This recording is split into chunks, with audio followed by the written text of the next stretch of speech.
Imagine Harlem in the 1930s and 40s. The jazz clubs glowing with neon, the sidewalks alive with music and style. But behind that glamour, a fight for power and survival brewing in every back alley. Harlem wasn't just a cultural capital, it was a battleground. And at the center of that battleground stood a man whose name still carries weight, Ellsworth, Bumpy Johnson. This wasn't your typical mob boss. Bumpy wasn't Italian, he wasn't Sicilian, but he carved out a place in the world of organized crime that forced even the five families to take him seriously. At the same time, he had to answer to the streets of Harlem, where people saw him not just as a gangster, but as a protector, a man who gave back, a figure who, in some ways, bridged the underworld with the struggle for black dignity and civil rights. Now here's where it gets fascinating. Bumpy Johnson's life wasn't simply about hustling numbers or drug rackets. His story sits right in that complicated intersection between crime and community, where one man could be both feared and admired. And today we're going to unpack exactly how Bumpy balanced those roles, the mobster and the man of Harlem. Alright, let's get into it. Bumpy Johnson grew up in Charleston, South Carolina in the early 1900s. His nickname, Bumpy, came from a noticeable bump on the back of his head.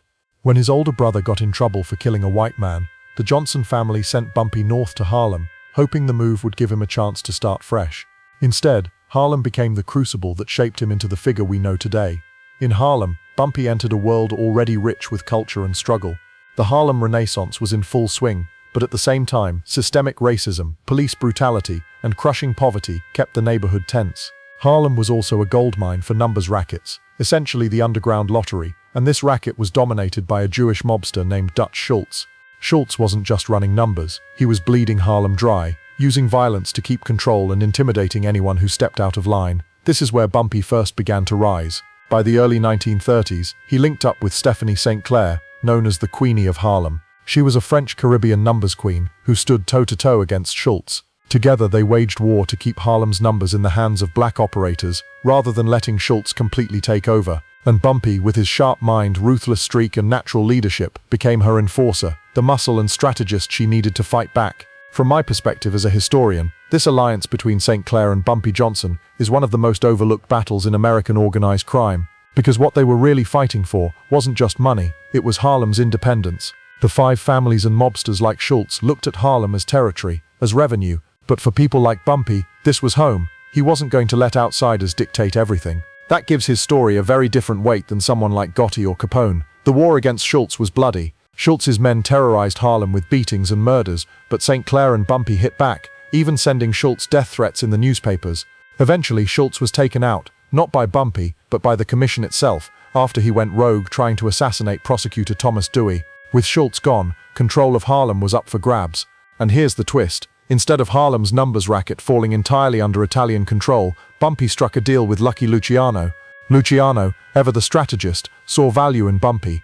He knew Harlem wouldn't stay calm under full Italian domination. By keeping Bumpy in place, the Italians could still profit while avoiding constant bloodshed. So Bumpy became Luciano's man in Harlem, a rare case where a black mobster was recognized as a power player by the Italian Mafia. Think about that. In an era of rigid racial lines, Bumpy managed to carve out respect in a world that was notoriously closed to outsiders. From my point of view as someone who studied this for decades, it wasn't just muscle that earned him this, it was brains. Bumpy was educated, well-read, even poetic. He could quote Shakespeare, he read philosophy, he was strategic, and that intellect made him far more dangerous than a street brawler. But here's where Bumpy's legacy gets complicated, because to Harlem, he was more than just Luciano's guy. He became a sort of Robin Hood figure.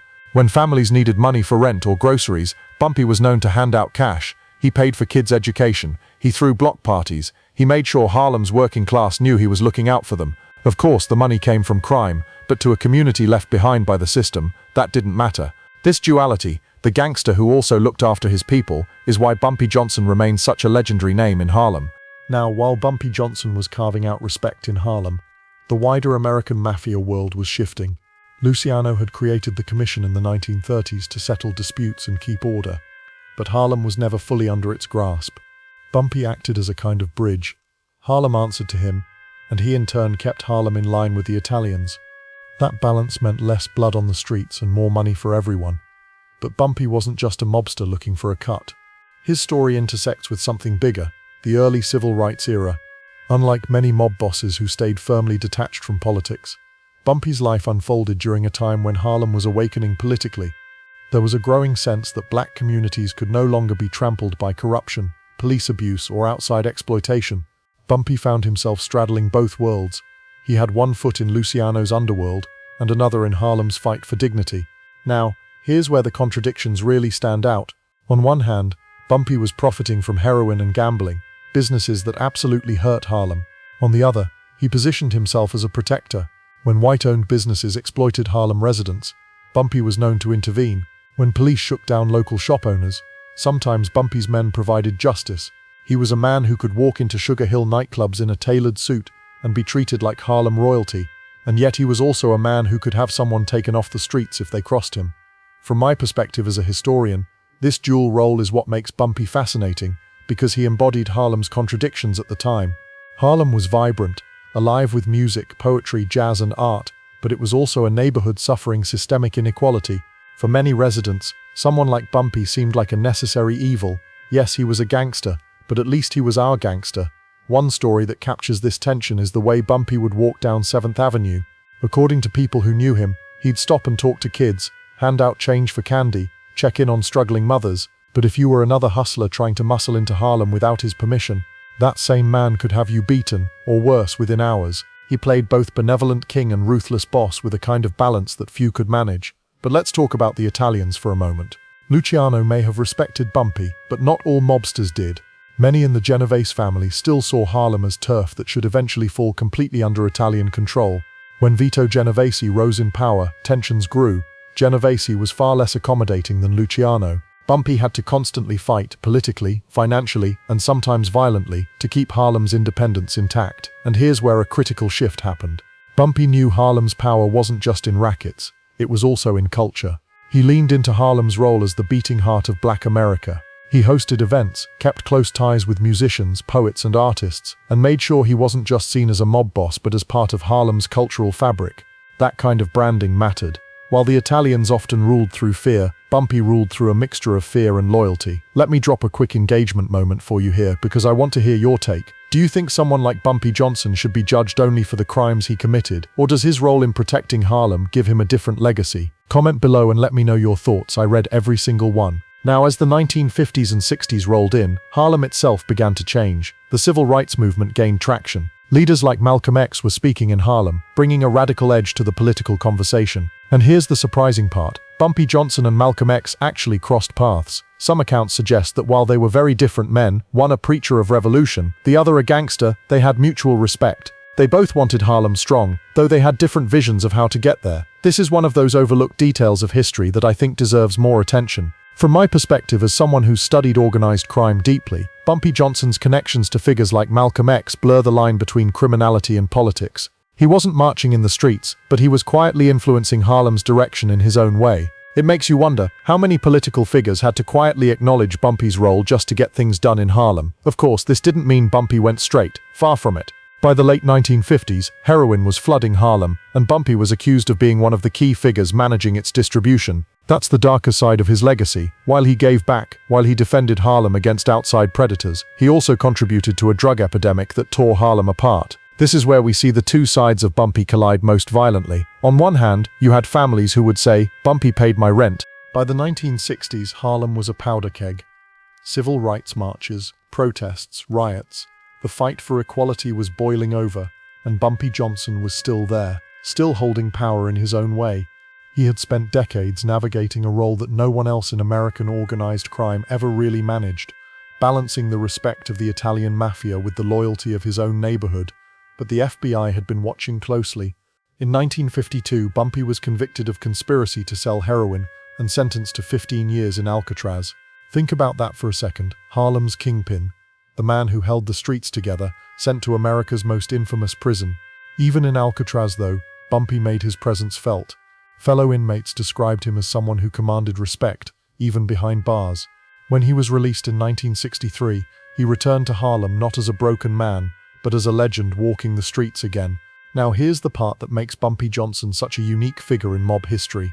Unlike many bosses who fade into obscurity or paranoia after prison, Bumpy came back and reasserted himself. He was older, wiser, but still sharp. He adapted to a Harlem that was changing rapidly. Drugs were everywhere, young hustlers were hungry, and the Italians were still circling, yet Harlem still recognized him as the Godfather of Harlem. From my perspective as a historian, what stands out about Bumpy's later years is how much of his influence was about presence. He wasn't running every numbers game himself, he wasn't shaking down every corner, but his name, his reputation kept Harlem in check. He represented continuity, a kind of symbolic leadership that made people think twice before crossing lines. But even legends face endings. In 1968, while eating at Wells Restaurant in Harlem, a place famous for its chicken and waffles, Bumpy Johnson died of a heart attack. Just like that, Harlem's era of Bumpy came to a close. The funeral was massive, with thousands lining the streets to pay respect. People cried, people cheered, people remembered him as both a gangster and a guardian, and this is where the debate about his legacy really takes hold. Was Bumpy Johnson a criminal who profited from Harlem's struggles? Absolutely. Did he also protect Harlem from being swallowed completely by the Italian Mafia and give back to his community? Yes, without question. He lived in the shadows, but he also became a cultural symbol. I'll say this from my perspective as a historian. Bumpy Johnson matters because he forces us to confront the grey areas of history. He wasn't a hero, but he wasn't a villain in the simple sense either. He was both, a man who embodied the contradictions of Harlem itself. That's why, decades later, his name still sparks conversation, still inspires TV shows and movies, still carries weight. So what can we take away from Bumpy's story? Maybe it's this. Power isn't always about brute force. Sometimes it's about balance. Bumpy survived because he knew how to balance respect with fear, intellect with intimidation, loyalty with ruthlessness, and maybe that's why he's remembered differently than most mobsters. Before we wrap this episode, I want to leave you with this. When you think of Bumpy Johnson, do you see him as Harlem's protector, or Harlem's exploiter, or maybe both at once? Drop your thoughts in the comments. I want to hear your take. Don't forget to subscribe and join the family. We're building the most dedicated Mafia history community on YouTube. Smash that like button if you want to see more stories like this, and share this video so more people can discover the hidden history of the American underworld. And as Bumpy himself once said, "I may have been a gangster, but I was no traitor."